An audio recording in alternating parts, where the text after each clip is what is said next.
Et bonjour à tous, on est de retour sur ETVN et après cette première game qui a opposé Wanted à Wartox, on va suivre Wartox contre Team BDS Academy et donc je vais cast cette game mais je serai également accompagné de Norojo. Comment ça va? Ça va très bien, Majin, et toi? Ça fait longtemps. C'est vrai, ça fait longtemps qu'on n'a pas cast, c'est en tout cas tous les deux, hein, c'est le comeback. Ah super. Est-ce que tu as vu un petit peu la game précédente? Alors oui, j'ai vu une Sevilla Létalité qui m'a fait plaisir, de la Ah, part de Wartox. Très étonnant, mais ça m'a fait plaisir. Et une combo teamfight qui a été bien jouée, malgré le fait qu'il y ait encore un peu de mal à jouer un snowball propre, j'ai l'impression, pour ce roster Wartox, hein. Quelques petites erreurs, notamment, du côté, d'Amiral, pour ne citer que lui, hein, sur, son Olaf qui peut parfois mettre des engages un petit peu trop greedy et sous-estimer un peu ses adversaires. Mais bon, je l'avais déjà connu en tant que joueur de grosse ligue et je sais qu'il c'est dans ses habitudes. on notera le malheureux 1-3 qu'il a fait en early game qui a un petit peu ralenti son équipe, mais concrètement, cette Sivir qui mettait 100 CS à 25, 26, 27 minutes de jeu, un truc du genre, Ouais, et elle mettait des Q-spells qui enlevaient 50% DHP à la pauvre Oriana. C'était pas trop jouable, honnêtement. Je clairement. trouve que cette game, ça a été une Sivir diff. Elle mettait tellement de pression. Plusieurs fois, le Galio qui était, je me rappelle, niveau 9, il se prend quelques Q-spells et il a 20% HP. Il est obligé de back. C'est pas possible de continuer. Il y a eu plusieurs actions comme ça où elle arrive toute seule, cette Sivir à zoner, et c'est ça que j'aime beaucoup avec ce stuff, différent des autres ADC, c'est que vraiment énormément de poke. En même temps, on a vu aussi l'effet de la Draktar à un moment dans le fight où elle ne se prend pas d'auto parce qu'elle passe invisible. Et ça y est, on rentre dans cette draft, nouvelle game, nouvelle draft. On commence par Le respecter Einhard Voilà, avec pas de sa Zoé. Zoé. La Zoé d'Enard, impossible, inenvisageable, on laisse pas open. Le Pixie Runner qui est pas mal lock dans ses matchs de Mm. pool d'open tour, de ce que j'ai pu voir. Et qui est un pick qui est très utile dans la méta, de manière générale. Amiral qui l'apprécie particulièrement d'ailleurs, je Ce crois. coup- Oui, effectivement. Ce coup-ci, par contre, on va ban Trash côté Wartox, alors que pourtant c'est un des picks préférés de Barto. Enfin, c'est le main de Barto en fait. Et qui avait Il a d'ailleurs joué eu game pas mal précédente d'ailleurs. d'impact. Oui, oui, il a eu pas mal d'impact avec d'ailleurs. Mm.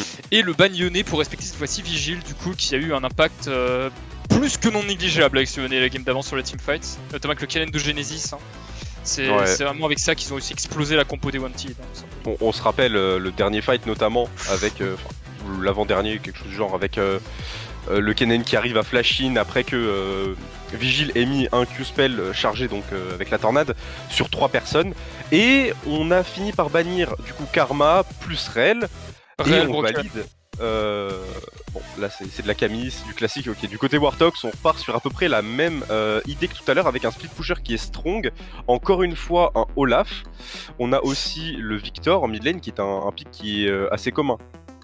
Effectivement, un peu plus scaling comme cette fois-ci, je trouve Wartox, vu que c'est Oui, pas un Gnar quand même, c'est une Camille. Et Olaf qui va pouvoir tenir à peu près cette early game pour leur permettre de scale convenablement. Surtout contre un Graves qui est un pick qui aime scale mais qui du coup peut être dérangé par ce Olaf. Et pour répondre à des potentiels 2v2 avec ce Volibear par exemple, qui peut largement dominer Camille en early, si on fait pas attention. donc là, je rappelle, on a déjà eu la pro draft qui a été faite. Là, c'est directement les picks qui sont faits dans l'ordre des joueurs. Et C'est ensuite, valide. on va avoir les révélations sur dans quel sens les picks ont été pris. Mais au vu des bans, a priori, la Camille n'avait pas été pick.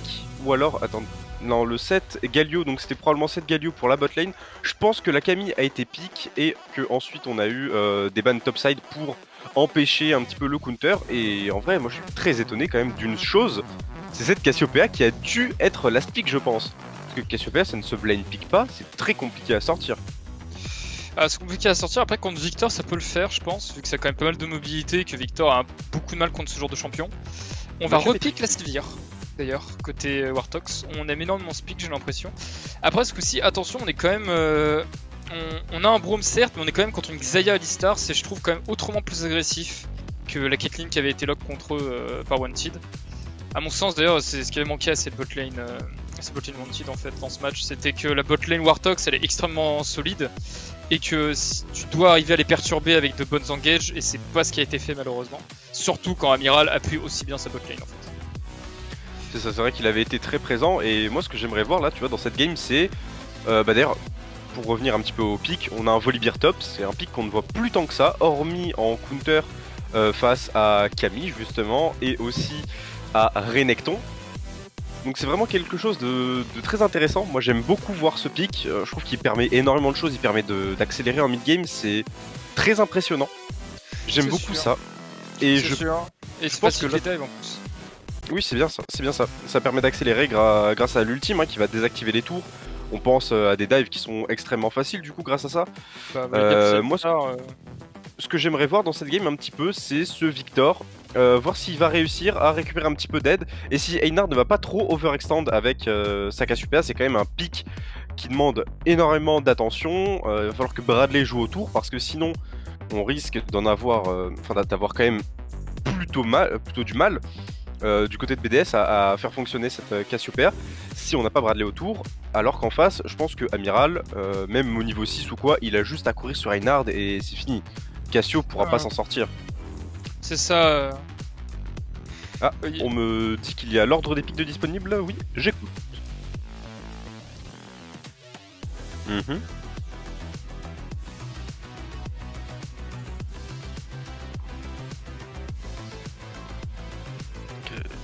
Ok, donc Cassiopeia en very last pick, donc on l'a prise en sachant qu'il y avait le Olaf. Donc je trouve que c'est quand même assez ballsy. Mais c'est vrai que si on arrive à scale suffisamment, à aucun moment le Olaf ne pourra tuer. Parce qu'il y aura trop de kite, il y aura de la régène en plus. Pour le coup, c'est deux compos qui scalent beaucoup, la compo BDS et la compo Wartox, mais elles sont totalement opposées dans la manière d'agir. C'est-à-dire que côté Wartox, c'est énormément de burst avec un Victor et une Sivir qui vont pouvoir harass, poke, one shot au final. Et une Camille qui va quand même apporter un peu de DPS sur un carry s'il y a besoin. Et du côté BDS, c'est pas du tout la même chose. C'est un Graves qui a peut-être un petit peu burst, ok, mais c'est surtout une Cassio et une Xayah qui vont mettre d'énormes dégâts soutenus par leur front lane et qu'on va avoir du mal à approcher. Moi j'ai envie de voir encore une fois la Sivir, comment ça va se passer. Déjà, la game précédente, Sivir, ils l'ont positionné au mid, logiquement, puisque c'était un 1-3-1, et Sivir c'est probablement le meilleur perso pour tenir une mid lane dans ce genre de situation. Et j'aimerais bien voir du coup comment ils vont faire cette fois-ci, sachant qu'ils ont un Victor, et que c'est pas sûr que le Victor puisse aller en side. Comment est-ce que Vigil va faire pour tenir le side contre cette Cassiopeia qui est censée plutôt le tenir, sauf peut-être si Vigil arrive à rapidement avoir ses 3 améliorations. Je rappelle qu'avec Victor, quand on a 300 stacks, je veux dire, sur son passif, on récupère toutes les améliorations et du coup tous les sorts vont ralentir les adversaires à chaque fois qu'ils touchent. Donc peut-être qu'il pourra commencer à réussir à kite cette Cassiopeia à partir de ce moment-là, mais peut-être qu'avant, du coup, ça peut s'avérer difficile. Ouais. C'est un match-up très skillé, de toute façon. Cassio Victor pour le coup en mid lane. Au bout d'un certain temps, bien sûr, parce qu'il faut quand même le temps que les deux persos farm en se regardant dans le blanc des yeux. C'est ça. Et ça va être au jungler un petit peu d'activer ce match-up. Très clairement, Surtout le Amiral, Olaf qui... Je pense Olaf a les clés de la game entre les mains. Il faut qu'il soit présent. Ouais, faut qu'il arrive à avoir de l'impact dans la partie, parce que sinon il y a un moment donné où il va juste être une espèce de bourrin qui fonce sur les gens, mais qui au final ne met pas de dégâts, il se fait simplement one shot parce qu'il... L'immunité OC c'est bien, mais la réduction aux dégâts c'est encore mieux. Enfin, la réduction de dégâts pris c'est encore mieux. Donc, ça. on voit le Et groupe 3. on a un petit récap là, du groupe 3, en attendant probablement que la game se lance, avec 17% des matchs qui ont été joués, et les derniers matchs... Ah, ça y est. Non. Oh, le bait. Oh. Et on est de retour. On est de retour. Non, en tout cas, un Pigraves que je vois quand même de moins en moins, je trouve, ces temps-ci, dans la jungle. C'est vrai. Et dont j'ai hâte de voir s'il va avoir l'impact ou pas. Et je vois qu'on est parti dans cette game, mon cher Majin. Absolument, nous y sommes. La deuxième game de la journée qui va opposer Wartox en blue side face au BDS en red side. Let's go, on a peut-être une counter invade qui est en train d'être préparée du côté de Wartox. On pense peut-être, non, c'est peut-être juste une late invade, mais on va être repéré par Hydral. J'ai l'impression Hydral qui est AFK ou c'est comment? Non, il se fait flash in, il est obligé de flash out sur le Q-spell de ce Braum, et ça c'est une énorme information pour Amiral. On sait que l'ADC d'en face n'a déjà pas de flash. Surtout que Xayah, avant le niveau 6, c'est un champion qui finalement, même s'il a un boost de move speed et un CC, est assez peu mobile. Ah oui. Surtout contre un Alistar qui peut le cibler avec un combo en fait. Un Alistar, pardon. Un Braum qui peut le cibler avec les auto-attaques de son passif. Ouais, s'il arrive à lui mettre un Q-spell, donc qu'il est ralenti, En plus de ça, on a quand même Sivir le qui a reset Q-spell plutôt, d'Amiral qui peut ralentir. Ouh, le petit trade peut-être en top lane, Genesis, qui ne s'en doutait pas. Il perd la plaque d'os, il y a Amiral qui est à côté. Par contre, on a start du coup au E et on force le flash de Patéoche immédiatement. C'est décidément déjà 2 flashs qui sont claqués du côté BDS et on va peut-être même tenter une late invade. Oh, on va l'attendre ici. Non, on va s'avancer. Hein. Là, c'est une late invade sur le raid. Hein. Ils aiment énormément faire ça maintenant avec ce nouveau roster Wartox. On l'a vu d'ailleurs la game d'avant où ils prennent un kill, hein, tout simplement grâce à ça. Et ils vont du coup aller compter ce raid en 3v3. Normalement, il est parti un peu trop loin. Oh, en plus de ça, il y a Django qui est là. Il y a Django, en fait, c'est pas un 3v3, c'est un 3v4. Et le superbe flash atomisation. Du coup, Genesis va réussir à s'en sortir. C'est le flash out pour Amiral. Par contre, il se fait flash in par Bradley. Et Bradley qui récupère le first blood. Ça a été il va puni. Continuer, hein. C'est vrai, il va continuer, ça a juste été tout simplement puni. Hein. Par contre, attention, Hydral qui en fait les frais pendant ce temps-là sur la bot lane hein, de l'absence de son support, qui est donc obligé de se prendre ce trade et d'être midlife. Mais après, c'est peu cher payé entre guillemets pour avoir pris un kill sur Graves sur un Olaf en early game. Ouais, je suis bien d'accord. Là, c'est Amiral qui, on l'a dit, devait avoir de l'impact. Là, c'est vraiment très compromis hein, avec ce qui vient de se passer. Malheureusement, c'est le problème quand tu as réussi à comprendre ce qu'aime faire ton adversaire. On a vu la game d'avant, ça n'a pas été puni par Wanted, mais cette fois-ci, BDS, ils les attendaient au tournant, hein, ces Wartox. Ils ont peut-être un petit peu grid sur la lane invade, sur la invade, en surestimant Olaf. Ouais, donc là, en plus, la hache qui avait été lancée un petit peu trop loin, du coup, on n'a pas pu s'en resservir directement pour ralentir les adversaires. On a été obligé de flash, par contre. Vigile qui met un très bon rythme en early. Absolument, parce que de toute façon, on remarque hein, le stuff. Il y a les 2 potions de Einhard qui ont été claquées. Il est en train de stack sa tire. Alors que Vigile, lui, est parti sur un stuff qui va lui permettre de trade. Il est parti sur les potions de corruption. Et ça lui permet du coup de s'en sortir très bien. On notera le très bon pot quand même hein, au Q-spell de la part de Scripter qui arrive en plus de ça à claquer son Black Shield pile au bon moment. Là on ralentit, on met le double coup du Q-spell. L'aller-retour, ça met un énorme rythme en bot lane. Et vraiment, 8 creeps d'écart. On continue de mettre très low HP. On va contester peut-être ce blue buff avec Bradley qui est autour de la mid lane. Et il a compris qu'il allait pas avoir la pression sur sa bot lane, donc il va directement faire le Carapateur topside, c'est le meilleur choix qu'il pouvait faire. Parce que là, s'il tentait de contrer, il allait se prendre la bot lane Wartox sur lui, et ça aurait été difficile. Là, honnêtement, côté BDS, à part peut-être à la rigueur forcer bot lane, il n'y a pas grand chose à faire pour Graves. Hein. C'est-à-dire, Volibear va gagner sa lane, et c'est juste en mid-game où il doit vraiment se presser. Early, Xayah gagne contre Sivir, il n'y a pas de souci avec ça. Donc, faut juste attendre le mid-game, attendre le power spike et que ce Olaf ne fasse rien de la game. Et si ce Olaf ne fait rien de la game, bah à ce moment-là il peut juste engage un fight et gagner BDS. Oh, petit trade, hein. on a claqué la TP du côté de Einhard, on a le flash in, peut-être qu'on veut tenter. On ne tentera pas, on a fait claquer un flash vigile qui n'a pas été vigilant, hein, loul. Sur la TP de Einhard, il l'a sous-estimé très concrètement et du coup avec la flaque il n'a pas pu flash assez tôt et il était complètement doomed. Il fallait absolument flash out, il l'a fait à travers le mur. Au final il arrive à re-TP. La wave n'est pas horrible mais c'est quand même un des avantages de Summoners qui est pris malheureusement pour lui. C'est ça, on sent comment dire, on sent quand même une tension, hein, cette top lane avec la wave qui a mis ce tour enfin sous pressure en permanence et qui du coup laisse tout l'accès libre au topside pour ce Graves. Malgré tout là, côté d'Amiral, on évite les affrontements pour l'instant, on veut juste essayer de farm et de se remettre bien dans la game. D'ailleurs on le fait très bien, je vois qu'on a une grosse avance au CS comparé à ce Graves, vu qu'on farm énormément, on farm en fait tout simplement beaucoup plus vite hein, avec un Olaf. Bon, on va remercier aussi la bot lane hein, qui a pu mettre énormément de pression et du coup lui a permis de counter jungle tout le bot side de Bradley. C'est sûr, Sivir, même si en early, entre guillemets, quand elle joue létalité, elle peut pas non plus trop trade, ça reste un personnage qui peut facilement prendre la pression sur une lane. Ah oui, on l'a vu. Avec le push que ce kit de sort lui confère, tout simplement. Et d'ailleurs, on va essayer de start un Drake, je vois, du côté des Wartox. C'est assez prévisible, entre guillemets, hein. Avec ce Olaf, c'est presque obligatoire, en fait, de le faire en early, vu qu'ils ne peuvent absolument pas contest ces BDS pour l'instant. Ouais, en plus c'est sur un timing reset.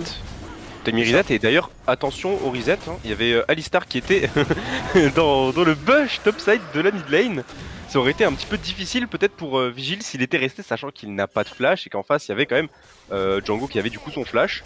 Ça aurait pu être galère, mais il l'a senti, il a fait le bon reset. C'est pas un reset avec énormément de gold, mais c'est un reset stratégique. Et il a bien fait de le faire parce que son jungler aussi le fait, donc ça veut dire qu'il est à peu près sur le même tempo que lui. Par contre, encore une fois, voilà Django qui récupère de la vision. Hein. Django, effectivement, qui fait un maximum d'informations dans cette jungle. Pardon, on m'entend pas. Django, effectivement, qui ramasse un maximum de vision dans cette jungle, simplement pour se tenir au courant du moindre fait et gestes d'Amiral. Oh, attention, par contre, le Foreman mid qui va arriver à il lui a kill et qui va. Oh, même un deuxième kill par contre qui a été lock. Attention, on a par contre un kill sur Graves qui a été pris, un autre kill sur Olaf par ailleurs. Ah, et Camille, on a l'arrivée de Genesis directement qui a peut-être essayé de revisiter ça. Genesis qui prend donc un kill sur Patéoche. 3 pour 2. Ça reste avantage de BDS, on prend quelques plate mid et un peu de pression. Mais les Warthogs ont réussi à taper le fight comme ils ont pu. Alors là on va voir un petit peu le replay de ce fight avec Vigil là qui ne s'attend absolument pas à se faire roam par autant de personnes. Et c'est bien normal parce que Bradley est niveau 4, Patéoche n'est même pas niveau 6, hein, il est que niveau 5. Bradley tank beaucoup trop la tour, il va se faire tuer. Et là le level up sur le kill de Patéoche. Et du coup il va pouvoir juste claquer son meilleur R alors qu'il était plutôt dans la mélasse. Et du coup ça bait Amiral, Amiral qui va se faire tuer par Patéoche. D'ailleurs Reinhardt qui aurait pu récupérer le kill, ça l'aurait mis très bien. Mais s'il n'y avait pas eu ce level up d'ailleurs de la part de Patéoche, je pense que ça aurait pu être beaucoup plus difficile de la part de BDS pour s'en sortir, sachant que Genesis arrivait en tant que flank et allait faire concrètement minimum un kill, comme il l'a fait là, et peut-être même un kill en plus sur Django du coup qui était très low HP. C'est certain, ça va peut être beaucoup plus compliqué. Et d'ailleurs je vois que... Oh, dommage. Ça retente. Hein. Oh non, on a les deux supports qui jouent énormément autour de cette mid lane parce que... En fait, dans ce match-up, si l'un snowball l'autre, surtout si Cassio en fait snowball Victor, ça peut être dévastateur sur l'ensemble de la game, vu que le personnage peut tout simplement tomber à peu près tout, avec une bonne itemisation. Et d'ailleurs une tier qui est déjà à mi-stack et on va lock un Herald côté BDS. Ouais, c'est important et on récupère la pression mid parce qu'on sait qu'on ne peut pas faire grand chose de plus. Là actuellement on a un meilleur teamfight, hein. On a quand même Django qui est absolument partout sur la map et on remarquera que même s'il a été un petit peu absent sur sa bot lane à cause des roams qu'il a fait évidemment, on notera que le farm est passé totalement, était tout à l'heure, hein, avant que les waves arrivent, était redevenu neutre. Hydral qui avait rattrapé ses 10 CS de retard. Là, il a 10 CS sous sa tour, donc il va les rattraper aussi en théorie. En théorie. Ça sent très bon pour cette botlane BDS qui, mine de rien, a réussi à s'en sortir puisque Scripter avait dû probablement perdre, j'ai pas fait attention s'il avait perdu des CS sur cette rotation au mid avec les 4 joueurs BDS qui y étaient. Il avait dû revenir en soutien et je crois qu'il a perdu quelques ressources quand même là-dessus. Au final, oui, voilà, ouais, non, il a pas tout récupéré, il y a quand même 10 CS d'écart. Il y a quand même 10 CS d'écart, cependant ça reste une Xayah, entre guillemets, ce qui est mieux qu'une Sylvia létalité entre BDS. Attention par contre le go-in peut-être des BDS avec Playmaker qui a loupé son combo. Aïe aïe aïe, Django qui rate son combo. Alors que là, s'il le plaçait, ça aurait été un carnage. Amiral était sous ulti. Je sais pas s'il avait la range pour... il a dû sans doute vouloir combo un des joueurs Warthogs qui était plus derrière, mais ouais, du coup n'avait pas la range. Dommage pour Django ici. Ah, il a un petit peu surestimé sa portée, c'est pas très grave en vrai, c'est pas non plus très clutch, hein, ils vont rien perdre là-dessus. Ils perdent peut-être une occasion de faire craquer un flash ou peut-être prendre un kill, mais c'est pas si grave que ça, hein, on va dire, c'est de la micro, c'est pas une énorme erreur alors qu'on a un bon fight qui est au top. Hein. Ouh, aussi en bot là, mais par contre, peut-être que. Toujours le mecha qui est un petit peu tout seul. Le flash-in de Bradley. Ça continue, Hydral qui est un petit peu tout seul, hein, c'est isolé là, c'est très bizarre ce qui se passe. C'est du 4v3, très belle ultime de Bradley qui arrive à récupérer beaucoup de kills. Et au final, Einhard qui a été présent avant Victor sur ce move, c'est difficile. Il avait pris la pression au préalable de toute façon Einhard, donc c'était facile pour lui d'être présent avant. Et c'est là qu'il y a un petit souci peut-être dans la prise de décision de Warthog, surtout sur la communication. Oh, ça tue là, non? C'est close. Ça peut aussi tuer, mais je pense que oui, voilà. On a plus d'ulti de la part de ce Volibear, mais attention quand même à cette Camille qui peut rapidement en venir à bout si elle place son stun. Je vais peut-être jouer un petit peu plus safe ici. Ouais, tellement de gold. Tellement de gold sur Cassio. Ça lui fait tellement de bien. Elle va être intouchable. Mais ok, ouais, bon, J'ai cru un Goin à l'ultime là. Hein. j'y ai cru aussi. Ça aurait été ballsy parce qu'il se serait pris une petite auto-attaque là, de stun là, sous le Q de Patéoche. En plus, sous la tour, il aurait pas aimé. Il aurait pas aimé sa vie. Il y a le deuxième back qui arrive d'ailleurs et on va aller prendre cette vision côté BDS. Je pense qu'on va commencer à vouloir jouer ces dragons là, tout simplement vu qu'on arrive dans le mid-game. Entre guillemets. Je pense qu'on peut le tenter du côté de BDS, mais ce qu'il faut voir aussi, c'est qu'il y a la TP advantage au niveau de la top lane pour Wartox.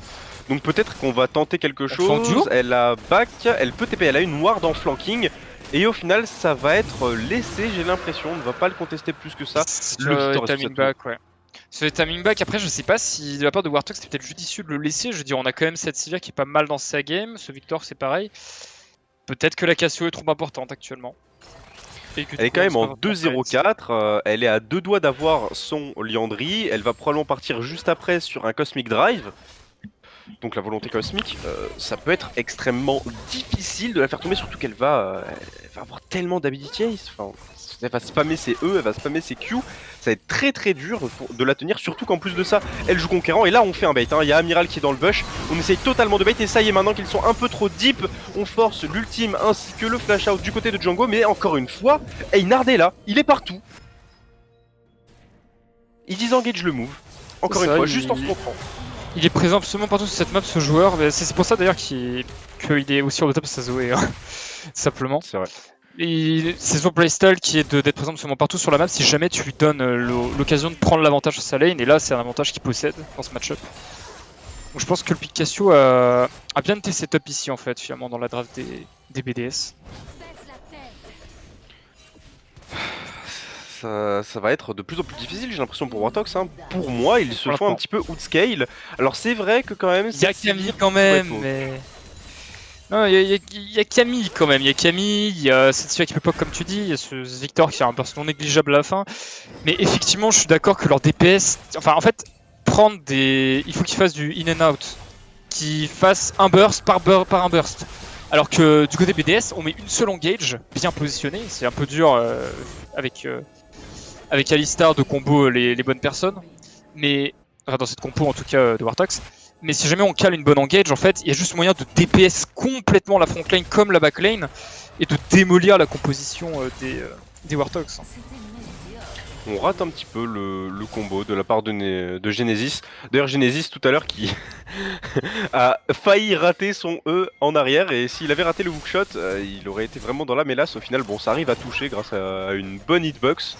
Il doit connaître par cœur, je pense, son champion, parce que réussir à faire ça, c'est pas forcément évident. C'est le genre de E qui est assez difficile à mettre.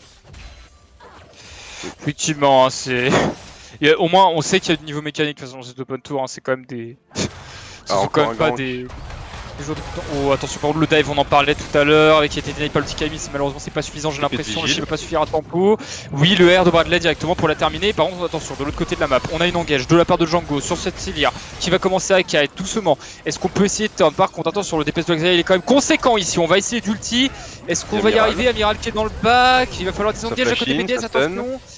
Django qui va essayer de s'en aller, le flash du bomb sur Xayah directement, très bien joué ici. Amiral qui va lock ce kill sur Hydral, et on est parfait. Je me suis enfin réveillé dans ce match, j'en avais marre d'avoir d'autres tensions. Oui, ça y est, c'est lancé aussi pour Wartox qui va récupérer probablement la première tour de la game. Sur cette bot lane, hein, ce n'est que justice avec Scripter et Barto qui ont réussi à mettre tellement de pression depuis le début de cette game.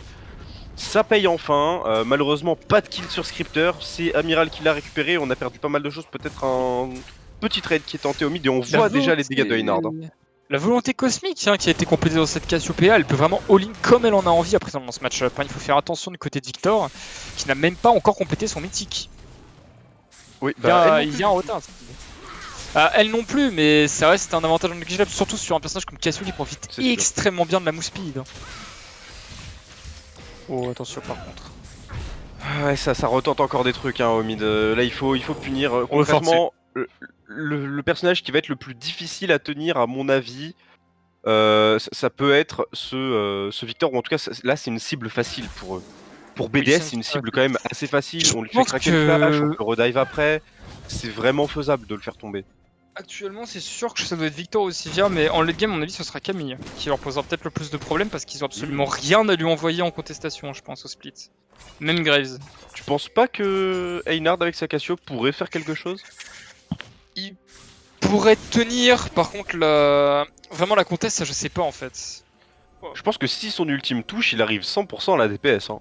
À mon avis, c'est un match-up qui est très tricky parce qu'il faut pas oublier non plus, je crois, hein, que le E de Camille fait partie des sorts qui vont se faire annuler par la flaque de la Cassiopeia. Et si elle ne peut pas E, concrètement elle a pas trop d'escape, elle a pas trop d'engage non plus, et on va tenter de mettre un petit poke sur Barto pour faire quoi? Bah tout simplement pour valider cette tourelle au mid. On proc le shieldbow de ce Graves, on n'en a pas parlé ça, hein, du fait que Graves est parti sur un shieldbow et va probablement partir sur, je dirais collecteur hein, en deuxième item, vu la dague. On se dirige sur le troisième dragon de la partie et le deuxième en faveur de BDS. Contre une tour top, franchement c'est worth. Oh là, l'amiral qui va engage directement sur ce Patrioche. Patrioche qui a encore son ultime qui va, voilà, ultime out, mais malheureusement il va devoir reflash out, mais c'est pas suffisant. Olaf ça all-in beaucoup trop bien. Et Amiral qui lock un kill sur le top laner tout seul, très bien joué de la part de jungle de Wartox qui débloque une T2 pour son équipe. Ouais, là c'était vraiment très important de récupérer des kills. Là en fait pour Wartox, il faut récupérer les ressources là où ils peuvent, ils doivent forcer pour réussir à débloquer un petit peu la situation. Et oh, je suis très étonné du choix d'item de Vigile dans cette partie. Je peux comprendre, il veut mettre principalement du contrôle et jouer autour du poke de la cible. Oh le flash-in. Oh, attention quand même, hein. on est en 1v3 du côté de Django qui s'est fait complètement délette. Oh, bon, attention par contre, on va devoir ultimate aussi pour cette Xayah. Non mais je n'ai pas compris l'engage là. Oh quel alpha, quel alpha, mais je n'ai pas compris pourquoi engage. Même en 2v2 pour moi il ne les tue pas. Hein. Certes, il y a trop des engages, il y a Victor, il y a Broom aussi qui tempo pas mal. Je suppose qu'on va voir ça, voilà. En vrai oui, Barto il savait pas qu'il était là, mais quand même... Voilà, jamais tu peux... Enfin, tu peux peut-être délete Olaf à la rigueur, mais tu pourras jamais enchaîner sur Vigile derrière. Et voilà. Et puis en plus, ils sont juste... En fait, Hydral aurait pu taper et mettre de bons dégâts, sauf qu'il s'est juste fait zoner par la marque. Par la zone, je veux dire, de Vigile, qui a posé son Z, et s'est fait free. Très très belle réaction de la part de Vigile hein, ici. Et d'ailleurs je vois que on a bientôt 1.25 sur ce Nashor. Et donc par conséquent on va pouvoir commencer à jouer le split. Et on sait par exemple que la compo Wartox aime beaucoup jouer split push avec cette Camille et ce Victor qui peuvent, et cette Sivir surtout, qui peuvent privilégier en 1-3-1. Ouais, c'est quelque chose de totalement faisable. La tire d'ailleurs qui est faite pour Vigile, c'est assez tard. On va avoir un petit peu de mal à la full stack, mais en théorie, vu que l'item est très cher, hein, l'archange c'est un item qui se build difficilement, puisqu'il a deux items qui coûtent 400 et 435, avec un autre item qui vaut 1200, et ensuite tu complètes avec 900 et quelques. Donc c'est vraiment pas incroyable. À faire, c'est assez difficile. On met en général beaucoup de temps et en vrai à ce moment là de la partie il aura quasiment fini de stack sa tire au moment où il aura suffisamment de gold de Vigile. Donc c'est pas si mauvais que ça je pense. Peut-être qu'on aurait pu quand même la faire un petit peu avant mais bon c'est un détail. Au moins avant cette baguette trop grosse mais bon. En fait, autant je veux weak side dès le début je veux dire. Je pense qu'au moment où il a vu qu'Cassio prenait trop d'avantages, au lieu de compléter son gel éternel il aurait pu directement faire 400 gold d'une tire. Puis finir le Gétal peut-être un petit peu plus tard, surtout que c'est pas un item qui pour l'instant va être essentiel dans le match. Certes ça porte un plus pour les teamfights, mais pour l'instant avec Wartox on n'a pas vraiment envie de teamfight j'ai l'impression, et même de manière générale, on n'éprouve pas spécialement l'envie, vu que comme on l'a dit, ils vont privilégier le split push avec leur compo. Ce que je trouve intéressant par contre, là je sais pas si t'as cette impression là, mais j'ai la sensation que depuis tout à l'heure, Wartox a réussi à calmer le jeu et même faire plus que calmer le jeu, ils ont pris deux tours top. La tour mid était tombée il y a longtemps, et la tour bot, alors qu'en face, bah on sent pas la Cassio comme aussi impactante que tout à l'heure, alors qu'en plus de ça on force le flash out au mid sur Hydral. Là c'est BDS en fait il leur manque un fight où ils arrivent à se groupe tout simplement, il leur manque un fight où ils peuvent snowball la partie parce que c'est dans ces 20-25 minutes de jeu que ça doit jouer le snowball de BDS. Passer ce délai on va commencer à sérieusement scale du côté de Wartox, ça peut devenir très vite très compliqué. Même si on a un excellent scaling également du côté BDS. on notera la toute petite différence de stuff en ADC avec peu de dégâts de la part d'Hydral, alors qu'on a un énorme power spike de la part de Scripter qui vaut d'ailleurs 250 gold supplémentaires. 30 Donc quand on va le tuer, 40 CS 550. d'avance. Alors c'est Il a 600. 40 CS d'avance avec sa Sivir. Ouais, il s'est mis bien. Il est très très bien dans la game, la Scripter. Et Ouais, évidemment, on oh a là vu, là. merci la régie, les goals qui sont ici affichés. Et on voit très bien que c'est tout simplement celui qui a généré le plus de goals dans cette partie pour le moment, hein, Scripter. Ah oui, bah forcément avec autant de farm, avec en plus de ça Il a les 3 ressources en main. assists, il a eu la tour, il a eu des plates en early, il en a eu 2. Ça met vraiment bien Wartox parce que quand même, on va pas oublier, cette Sivir, on va le répéter à chaque fois, ça a énormément de range, ça poke super bien, on l'a vu à la game précédente, Ça, et j'ai l'impression qu'on va encore voir la même chose. Sivir, une fois qu'elle a 2 items, elle va commencer à siège, elle va commencer à poke ses adversaires, et elle va en sortir du fight. Elle va réussir à mettre tellement de dégâts que les adversaires ne pourront pas contester certains objectifs, et je pense notamment à ce dragon qui spawn dans 10 secondes, donc c'est une âme, on n'en a pas parlé, hein, des airs, qui va être franchement pas mal du côté Wartox. Oui. Clairement, en fait, tous les ultis sont ce qui décident des engages ou des engages des fights. Donc c'est très très bon pour eux, ça va faire qu'ils peuvent décider de fight beaucoup plus souvent, comme de disengage chaque tentative d'engage que vont être les BDS. Et oui, comme tu le dis, le poke est très présent, Victor qui contribue aussi. Hein. Ouais. Même les haches en soi, hein, de Amiral, il a réussi à en placer une, ça a mis du coup un laser de Victor là-dessus. C'est très bien, on a free prio mid. Et là-dessus, je pense qu'on va juste envoyer Olaf solo le dragon parce qu'on a la vision sur à peu près tous les adversaires. On peut même commencer à préparer un Nashor. Le Nashor se fait plutôt pas mal. Sivir, c'est pas le pire ADC pour faire ça. Mais c'est pas le meilleur non plus. On a un petit trade au top qui se fait. Et par contre, Reinhardt qui est tout seul. Reinhardt qui va réussir à mettre une énorme ultime. Il n'y a que Scripter qui a réussi à l'empêcher. Par contre, il y a une TP qui vient d'être cancel de la part de Genesis. J'ai du mal à comprendre la Patéoche, il était dans le bush, il venait de trade, donc on savait qu'il était là, il TP quand même, alors que c'était pas super bien parti d'ailleurs. Einhard qui a quand même failli tuer Scripter, alors que Scripter ne s'était pas pris ultime, je crois qu'il a soit cette step, soit utilisé son spell shield là-dessus, et c'est très bien fait parce que du coup, on a la prio à peu près partout, on a une TP flank de la part de cette Camille. TP flank effectivement, est-ce qu'on va arriver à trouver une engage pendant qu'on nous balance le replay? Oh, il y a un fight sur le réel. Pitié, retournez. BDS, s'il vous plaît. Qu'est-ce que ça en était? Ah, ça a poke. On a réussi. Attends, Genesis qui est mort, Genesis qui a dû foncer dans la mêlée et qui en fait s'est juste fait totalement turn. Oh, c'est dommage, hein. On a voulu trop forcer. Ouais, on a voulu un petit peu trop forcer côté Wartox. On a le temps encore pourtant, hein. On peut prendre encore un peu son temps. On peut jouer plus patiemment avec tout simplement en appliquant ce plan de jeu speed push auquel la compo BDS va avoir plus de mal à répondre entre guillemets. Hein.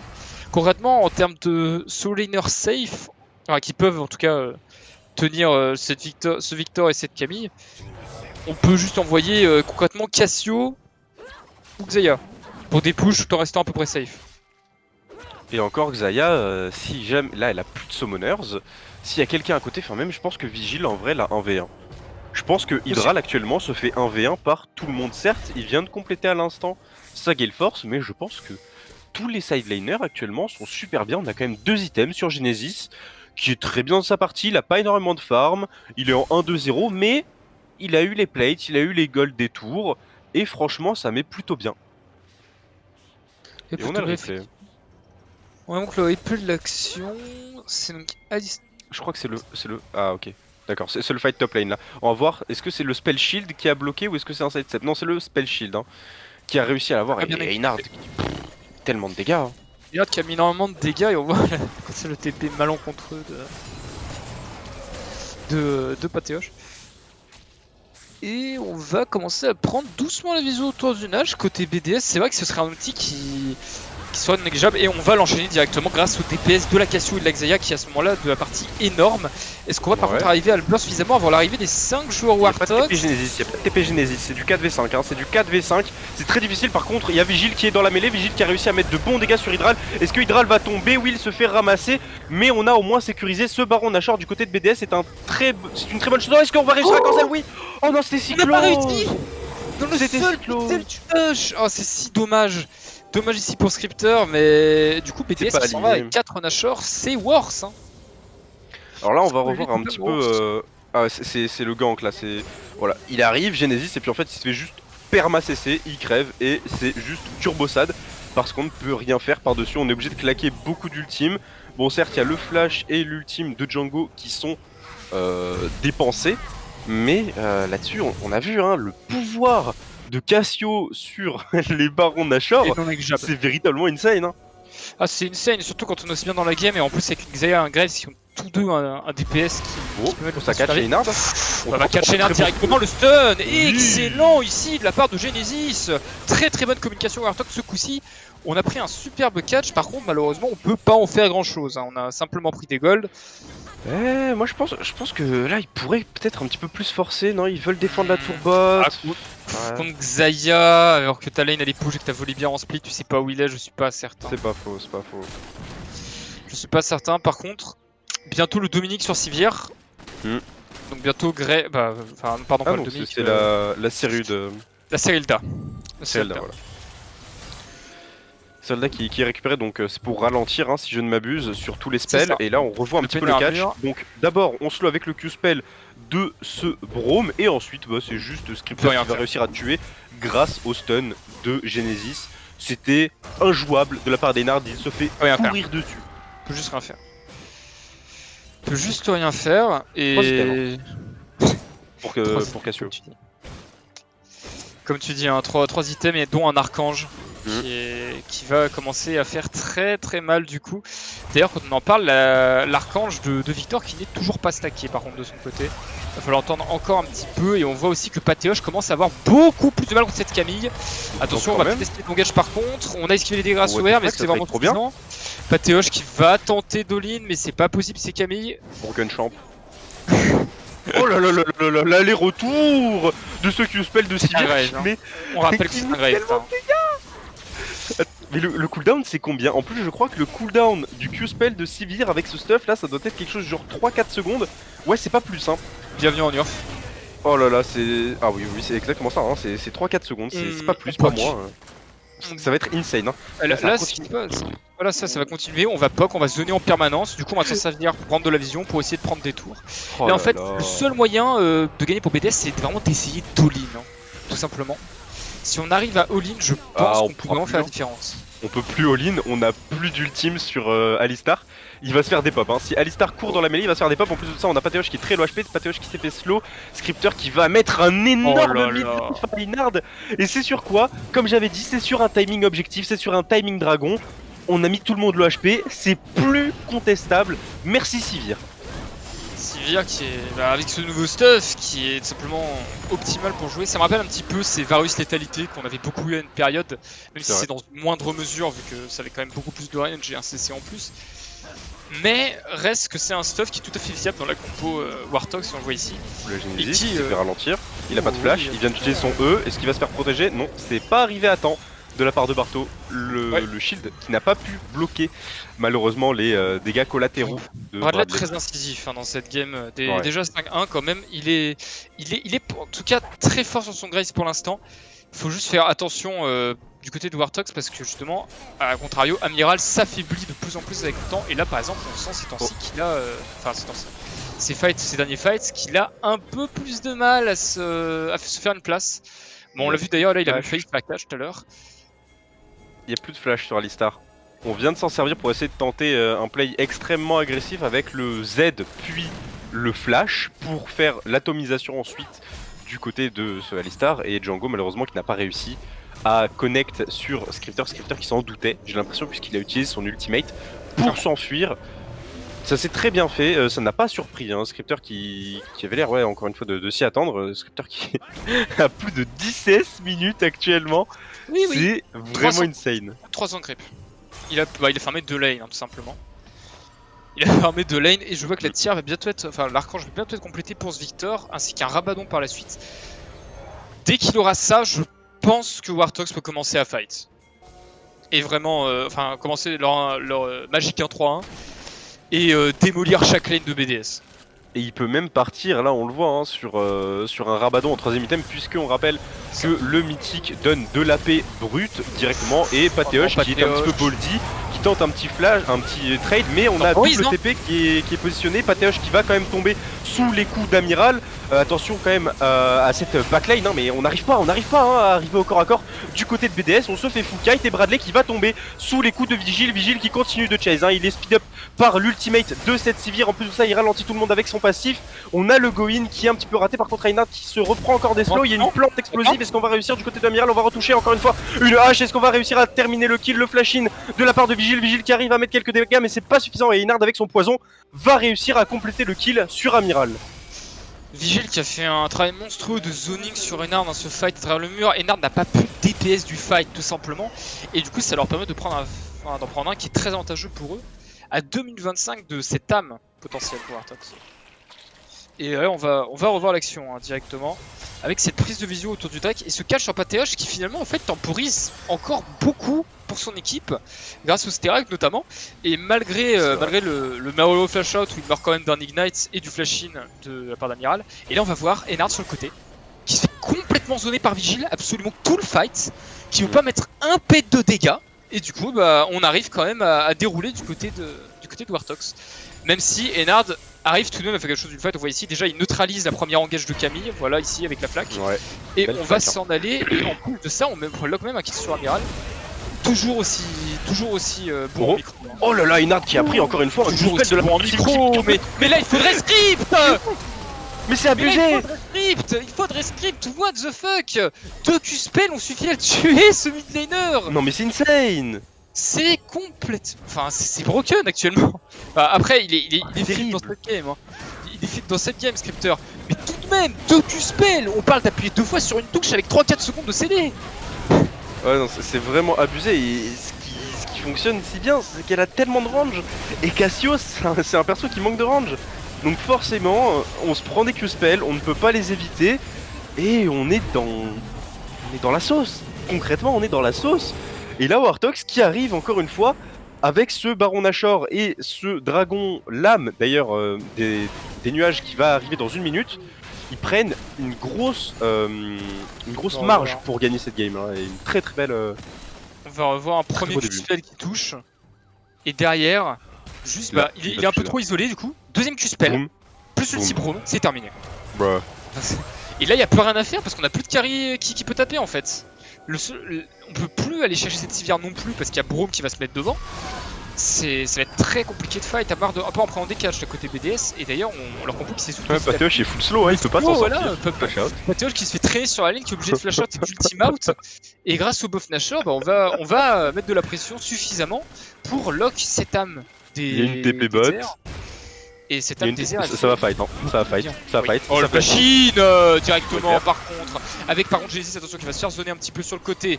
On va, je pense, simplement s'orienter sur une prise de Drake à côté Wartox. On a forcé suffisamment de disengage comme ça, suffisamment de sorts. Et ouais, Reinhardt n'a plus d'ultime. Bah l'engage bah là en fait on peut plus engager côté Pateosh et Django pourrait essayer mais il sera juste one shot en fait. Ultime Sivir et ça court très vite, hein. Là ça court super vite. Oh là là. Est-ce qu'on peut forcer quelque chose peut-être? Ah non, au final on prend juste un peu plus la pression et la position un petit peu sur les lanes. On va valider cette T2, hein. Il est temps. Avec un Drake d'air tu peux tout simplement... avec une âme des vents pardon. Donc 3 Drake d'air tu peux tout simplement te permettre de spammer tes ultis. Hein. Pour le coup, même si c'est pas grave, on attendra juste le prochain et ils vont recommencer. Regarde la vitesse à laquelle l'icône fait le tour. Regarde, pour Sivir. Ça y est, elle l'a déjà. Il doit y avoir quoi, 25 secondes 25-30 secondes, pas plus. C'est vrai qu'il a déjà peu de CD. Hein. Bah non mais Scripter qui joue littéralement en New York dans cette partie. 33 secondes, c'est ça, 33 secondes, c'est insane. Il est en open tour mais il joue en New York en même temps. Beaucoup trop fort. Genesis qui va aller prendre la pression de top lane et là on va commencer la marche à écraser lentement la base. Mais en fait non, on va même leur rentrer dans l'art à ces joueurs BDS de la part de Wartox. On voit ici Scripter qui est dans la backlane, qui vient de 1v2 et qui va en plus s'en sortir. Non, heureusement quand même, le Greg de Bradley qui sauve l'honneur est quadruplé de la part de Vigil qui a été qui a simplement fait un excellent travail de zoning tous ses failles et qui a fait parler ses dégâts. Il a, quand on parlait, il a son Rabadon. Il a son archange de stacker, malgré le gel éternel c'est plus suffisant en fait pour pallier à ses dégâts. Ouais, et Wartox qui lock un deuxième match. Hein. Ah ouais, là c'est un très bon 2-0. Et encore une fois on remarque que la clé dans cette game, comme la précédente, c'est la Sivir. La Sivir qui, je pense, ne vivra pas une game de plus. Hein. Je pense honnêtement qu'il va falloir la ban. Parce que c'est... Ça devient trop... En fait, contre ce genre de compo là, ça devient trop fort. À part c'est quelque chose pour all-in, vraiment all-in. Je pense à... Et même, tu vois. Il faudrait en fait une compo qui ne l'applique pas suffisamment et qu'elle se prenne un all-in comme par exemple un Jarvan Orianna qui lui fonce dessus. Mais même comme ça, je suis pas sûr qu'on arrive à endiguer vraiment l'impact du pic. Et ce qui est marrant, tu vois, c'est que tu parles de Jarvan Orianna, c'était exactement ce qui avait été pris. Oui, je sais. Et c'était pas suffisant, c'était loin. C'était pas suffisant, mais après ils étaient vraiment derrière Wanted pour le coup. C'est vrai que c'était quand même plutôt pas mal derrière. Et là je crois qu'on va avoir un petit replay voilà, sur le dernier fight où on va pouvoir admirer un petit peu le quadruple kill même hein, de Vigile. On s'est Genesis, donc on n'a pas pu franchement voir. Donc, effectivement Vigile qui tente un petit peu de Django qui va engager du coup sur Olaf, qui est malheureusement la seule cible qui n'est pas prioritaire je pense à ce moment-là avec Braum. Et du coup on se fait Attends, il y a un truc de Sivir. C'est juste à cause de Sivir là, j'ai pas rêvé. Ou avec un il me semble aussi. Oh là là, mais qu'est-ce que c'est que cette aberration, Riot Games? Pitié le grave des dégâts, mais passé. Est-ce qu'on peut voir le grave des dégâts s'il vous plaît, Régie? Est-ce que quelqu'un peut... Quelqu'un peut-il afficher l'enfer s'il vous plaît? Oh merci. Bon, ça va arriver. Ça va arriver. Oh j'ai des visions de 39-45 qui m'arrivent là.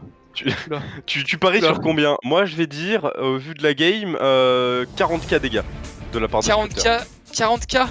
Non, en vrai peut-être pas autant parce qu'il n'y a pas eu tant de fight que ça. Ah c'est tendu. Parce qu'elle a fait quand même pas mal. Ouais, 33, bah c'est quand même de loin le plus haut. C'est de loin le plus haut et franchement, enfin...